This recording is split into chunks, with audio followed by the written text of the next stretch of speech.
Hey everyone, welcome to Workplace Bingo. I am Lauren Mask, your best friend at work. And today is the inaugural first bingo draw for our bingo cards. If you're not sure what Workplace Bingo is, go check out my other video on YouTube, go to my website, have a look, pull down a card, register to play, and the first person who gets a bingo wins a prize. And once we do that, we'll do another game. But there's more details on my website on how to play. So go check it out. In the meantime, let's get started. I'm excited to see what our first topic is going to be around. So, got my handy dandy bingo cage. It's hard to fit in the screen, so it's on my lap.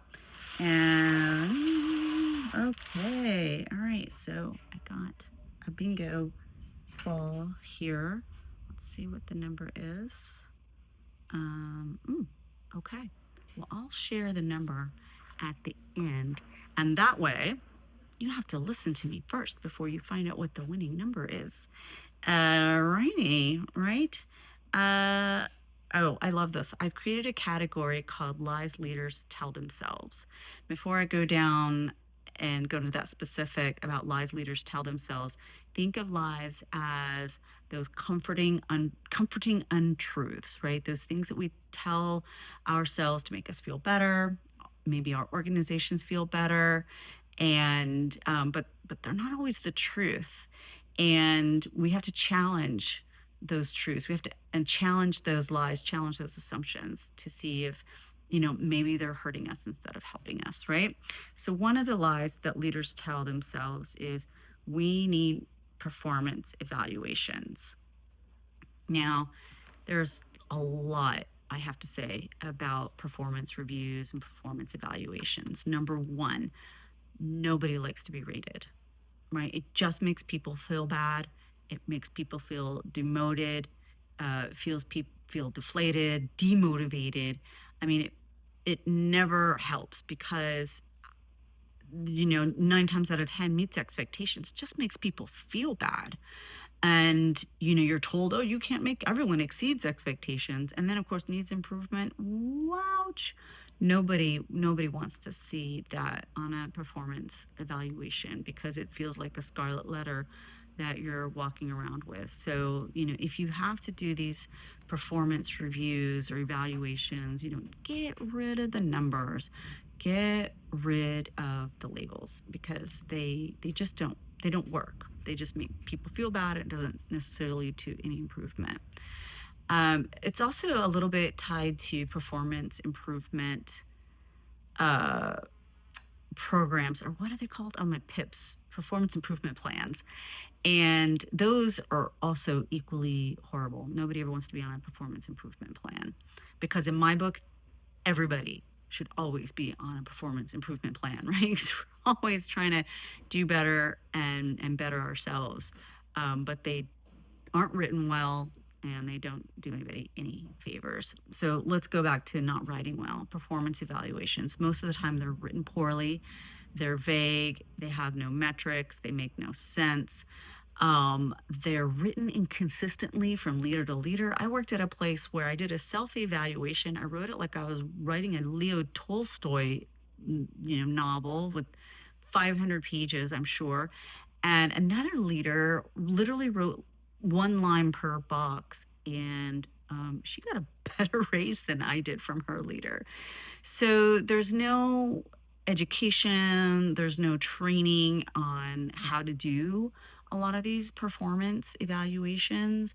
And I think a lot of times leaders just use them as excuses to just let someone know that they're disappointed in their work and their expectations. And 9 times out of 10, that leader's doing a crappy job setting up expectations. Oy vey, don't get me going. I could go all day long.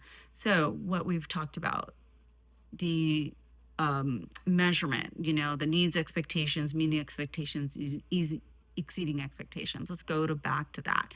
Now, if I have really high performing folks and I put exceeds expectations, that seems a little crazy because I'm always expecting really great things out of them. So are they meeting expectations or are they exceeding? And I worked at a place where they kind of described what exceeds, meets, etc.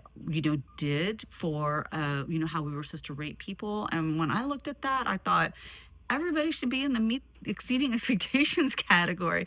If you're not inspiring and engaging your workforce into exceeding expectations, that's crazy. What kind of expectations do you have? You're expecting mediocrity? Hmm. I don't know. That's a little crazy to me. What do you think? All right, so we've got rating systems that need to go away. We have vagueness. People don't know how to rate expectations. We have the fact that leaders are inconsistent from leader to worker on how they even rate expectations. My other thought I'm going to talk about is goals. When we put goals in our performance evaluations and we're rated on those goals, they're always, always poorly written. They're always attached to some initiative where a lot of people have a part to play in that initiative. And if other people's aren't pulling their weight, sometimes that blocks you from attaining your goal, or from the people who work for you, if you're a leader, from reaching their goals, because there's all these other variables at play. If you have to put goals into a performance evaluation, performance review, do me a favor, narrow down those goals just to the scope of the person who is going to be evaluated on this goal, right? Because if their performance is dependent upon another person's, and that doesn't work out well, are you then rating them on something completely different, which is their inability to maybe motivate or influence a peer, or someone who reports, who might be two levels above them, that they're waiting for that? Like, right, like you got to rethink goals. And then finally, about um, you know, goals, etc., meeting them, separate the salary from the development. I think performance development plans are way better than performance evaluations or reviews. Like, do you want to do a review? Yeah, but don't make it a rating review. Say, hey, here's an area where I want to work more on, or I want to do better in, or here's a strength I want to develop more. When it comes to, I think they've been created these things because they don't know how to give people raises or how to increase salary. Well, make it about facts. Been here so many years, etc., so forth, and just leave it kind of cut and dry. And I know that's hard because people say, hey, when I excel and I perform, I want to be rewarded on that. Well, you can make that quantitative. Salespeople, they do this really well, right? It's a commission, it's a percentage, it's based on facts. Of course, let's not get caught up in sales, and how many companies do a bad job of forecasting and setting up sales goals. But my point is, challenge your assumption on performance evaluations. It's a lie that you're telling yourself that you need to evaluate your staff, right? Documenting behavior, documenting is such a different and completely different thing. And take a minute to learn and think, maybe I could do this a little bit better. I'm Lauren Mask, your best friend at work, just trudging along, trying to make workplace just a little bit better. Oh, bingo number, right?